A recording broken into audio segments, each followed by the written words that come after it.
How's everybody doing? It's Krusty Old Crow. I'm doing a tactical perspective. I'm doing a backlog tactical perspective on a figure that was recently gifted to me over Christmas from my good friend Down South 77. 3-star draw if you're following them. And I'm finally getting around to doing a review on it today. So I'm doing G.I.Joe number 100 from the classified line, the Cobra HISS Tactician. All right, I'm going to have a look at this figure and just give you my thoughts, do my tactical perspective on it, where I do, I try to look at a file card, I do a head-to-toe, I give you a play grade, attack grade, and je ne sais quoi grade for it, meaning I don't know what it's got going on for it, but it's got something. But it is an older figure, and it is part of that Haslab conundrum, so maybe no interest in a review out of this one, maybe there is, but I'll tell you the funny story about it is when I opened this up, it wasn't like number 99. Now, I bought my HISS tank after it had been released from Haslabs. I got it used off of a fortunate purchase from, again, Down South 77. And what I had bought from them, we had chipped away at the figures, and I had managed to, we'd gotten number 99 and the Mickey Mouse Cobra Commander in that deal. It was a great deal, and I always loved it. I love that HISS tank, man. So Down South for Christmas sent me this part of it, meaning I'm now going to only have to hunt down the gunner, and I would have a complete HISS set. And I really appreciated it. It wasn't important to me. I didn't really care about the characters for the HISS tank as much as I cared about the HISS tank. But having these characters has been really kind of fun, because I do remember when Hasbro funded the Haslab for the HISS tank, they actually got everybody to vote on the color sets they were choosing for this. But what confused me when I got it was number 99 came in a very nice colorful box. This was the Cobra HISS driver.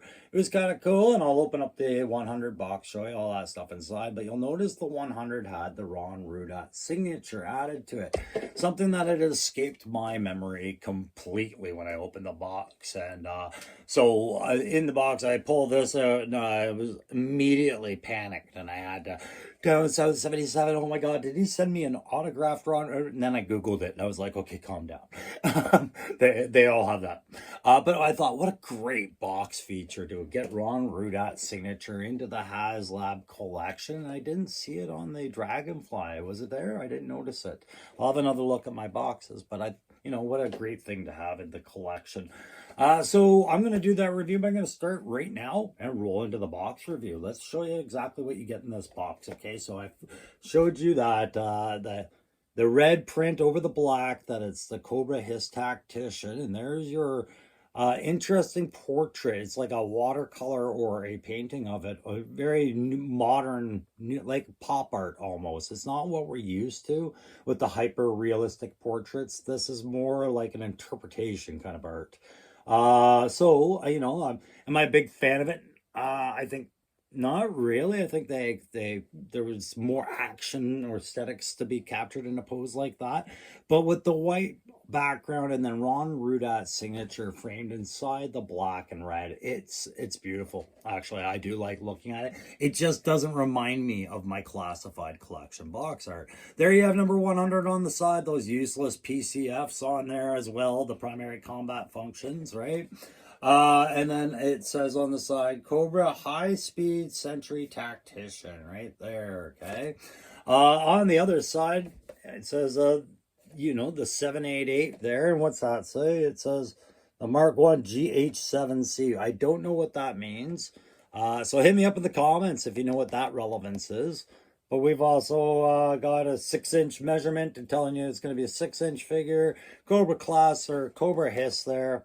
Top of the box, bottom of the box. You'll notice there's no real big legal gobbledygook required besides this little stuff at the banner. Just the trademark stuff, because this wasn't going to retail shelf. So there was no, all that legal gobbledygook was part of the HISS tank, a complete set, right? This is just one piece of that set. So it's nice to see the space utilized with something other than legal stuff. And again, no QR code either to take us to that hell. So this has been an open figure. So I'll show you, I'll take you a blast down memory lane. There you go, guys. Ammo crate 100, doubly relevant. I think I'm gonna leave. I might have this out of the box every now and then on display, just because it's number 100 of the classified line. But it's the dying ammo crates that came out, right? We don't have those anymore in our classified collection. Maybe they never return, probably. And then on top of that, also part of the old way of doing things in the classified collection, we have the reprinted cover art printed into this beautiful little box carrier that the figure was strapped into. All right, and that's the box, guys. Now I'm gonna zoom in on this guy. We're gonna have a talk about his kit, what kit he did come out with, because that's what's on the back. It's a simple rifle, almost like a Chris Vector type with a bayonet on there, a pistol, and two fisty fists, which I'll talk about because that's the same thing they did with the driver. We'll close this box back up after we get that inside, and we'll have our head to toe. So while you stare at the dusty HISS tank there and the tactician standing in the foreground, I'm just going to go over what I have for a file card. And that's nothing. Not for the tactician. I believe it was an invented figure for the HISS Haslab. Therefore, I had no file card to pull back from other than this Cobra HISS driver, which we will give you a reminder of, so you have a frame of reference of how that crew selection would look for other positions within the tank. So it's, they're all file name unknown. Their specialty would be HISS, and in his case, tactician, not necessarily the driver.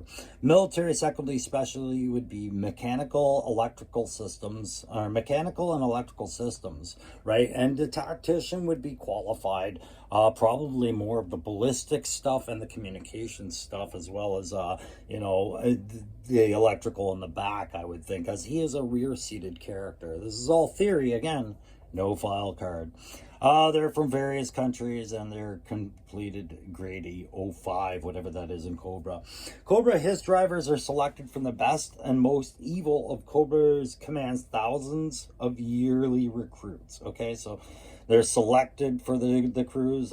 Each is chosen for his physical strength and total dedication to evil. Amazing. HISS drivers are graduates of the Cobra Battle School Advanced Weapons Systems Training. Okay, and imagine all crew members would be graduates from that same school, that battle school. Qualified experts in HISS vehicle, fan copter, knowledge of NATO and G.I.Joe weapons. Not just NATO weapons or Warsaw Pact weapons, which, he doesn't have that qual apparently, but every other Cobra has Warsaw Pact weapons. But no, they specifically say he's familiar with G.I.Joe weapons, which means he would know the effective distances and ranges. The tactician's entire role would be to plan around what G.I.Joe has for offenses and defensive capabilities and come up with strategies around that. So, it's not... It's a good nod to put that into the file card, interestingly enough. Cobra HISS drivers, therefore tacticians and gunners, are committed to the destruction of G.I. Joe. This newly developed battle vehicle is a real match for the G.I. Joe team. Beware. All right, so that's what the file card brings to the table for the HISS driver. And if we apply these things to the tactician, the same principles would apply. He would have to go to battle school. Odds are the tactician is an officer because it's an educated position, which means there's specialty training in there. Often, a university degree kind of specialty. So he's not just probably a non-commissioned member. This tactician's probably an officer and probably in command of the vehicle when the Cobra commander isn't in it, right? It wouldn't be the gunner, it wouldn't be the driver, it'll be the tactician. So he'd be the overall crew commander of the high-speed Sentry vehicle, right? I'm not going to call it a tank if I can remember to avoid that, because this isn't a tank. It's an infantry fighting vehicle at best due to its capacities in the rear. And so I'm just giving you a little look at that file card. What do we think about it? While I just open up this buck a little bit, and we'll go into the head to toe from a different angle here. And hey guys, I've always kind of treated this channel like a shared hobby more than anything. It's never been a business and it never will be. And that's why I don't have memberships, guys. But I am free to subscribe to. And if you like my videos, please do subscribe. Hit that like button. Hit the notifications to see when my next videos drop. And leave a comment. Participate in the conversation. That's the best part of these things. And feel free to share these videos where you see fit with the applicable Joe related stuff. Having said that, I'm going to get back onto that head-to-toe review, but thank you very, very much for all you guys taking the time to watch this video. Thanks. All right, so for the head on our high-speed Sentry Tactician, you can see that back cut on the helmet there, and that's going to cause a very little hindrance there on that neck joint. So that's about as far up as he can look up, which is far enough really to talk to the vehicle crew as he'll be sitting in the back or maybe manning the turret. He can look down simply enough, not a whole lot of chin tilt there, just because again the shape of that helmet and the ride up of the collar. But side rotation rocker there, you know, it's the ball joint. It's all good. Mine's really loose, and I'm wondering if Haslab came with that or if I just did too effective a job just now posing them. Working down the torso, we show you the butterfly joints as they stand right now. Turn those elbows around. I didn't work out these shoulders very much before I did this, but you can see he can bend back. But what I wanted to draw the attention to, now that my fingerprints have been all over it, is that Cobra logo and the gloss on that chest plate, how that stands out. You know, this figure has flat black going on the mask, and then all of a sudden it pops that black gloss with the Cobra logo. And we got ourselves a very interesting back piece. You know, nothing to hinder his rocker there. All the hindrance is on that front piece, so he can bend over enough. It doesn't really get in the way, but you can see almost that lip, that ledge, how it's seated on there, and it's tucking into his belt there. No problems, but really good back and forward flex because there's nothing in the way, right? With the legs, 2-point pin system, all hidden, same as with the elbows, all hidden pins. And I'm showing you these as, you know, it's going to come up in a relevant subtopic here as I take his hand out. I'm just showing you just how posable the HISS Tactician is, right? We can get him up in a little ball. So very posable figure if it weren't for this helmet. So why am I stressing this so much? I'll just show you really quickly as I pop his hands off. I'm doing this to put on that second feature, which would be the armored fisty glove, which I hate because I do find them a little bit odd. But I'm bringing this up because we are about to see Cobra Snake. And I am thinking that the HISS crew, vehicle crew, have some flexibility and posability and the ability to be small based on the bucks that they were given. And I think we might look at the HISS teams as possible Snake crew. There you go. Aren't you glad you watched this one and I gave you that theory? I'm probably wrong as hell. I often am. But I could see them being very workable and coming back in the line because Hasbro has his crew molds ready to go. Why not reuse them as much as you can, especially if they can get that max flex. So there you can see these punchy gloves. So when he's ready to fight, why I don't like them necessarily is more, I'm not sure if their service is like a power glove so they can defend themselves without knives, but they do have a pistol. We'll get to that later. I am going to show you the other pieces of the kit while we're here. The reason I don't like them so much is because they don't necessarily match the hands of the other set that he comes with, right? So you've got these red, almost like UFC style gloves and a huge padded gauntlet, right? And then you've got his regular, you know, Kevlar tactical glove. And I don't understand the transition between the two. So if somebody understands that better than me, please explain it in the comments so I can chalk that up as a learning experience. I'm just popping his old hands on so I can show you some of the other features we've got going on there on the simple buck. Nothing going on that left arm so much, but on the right arm we have a little data tactician's pad there. Let me just see if I can angle that a little bit better towards the light, or at least throw a photo of it. But there you can see he's got data on that pad right there, which he's analyzing in the back. So I'll make sure I throw a photo of that up there. I thought that was a neat little ad, and they didn't do what they did with the Techno Viper, which is peg and put up a thing in there. And I think they should have for the Tactician. I just think it should have been a different shape than, say, the one that would come with the, pardon me, with the Techno Viper. I think the Tactician should have had something similar with his own thing there. That would have been a nice nod, because he really doesn't come with a lot of kit compared to, say, the Gunner, which came with a fair amount, but the Driver didn't come with much either. I mean, they do come with a HISS tank, or a HISS, right? Down the leg, simple armor. I already showed you how it bends, so let's have a look at these weapons that he comes with really quickly there. There's his red service pistol. You know, I'm pretty sure we've seen this a few times in the line, but if we haven't, I feel free to correct me. The pistols I don't pay too much attention to unless they've been painted and made to look pretty like this one. And I would expect no less with the Haslab.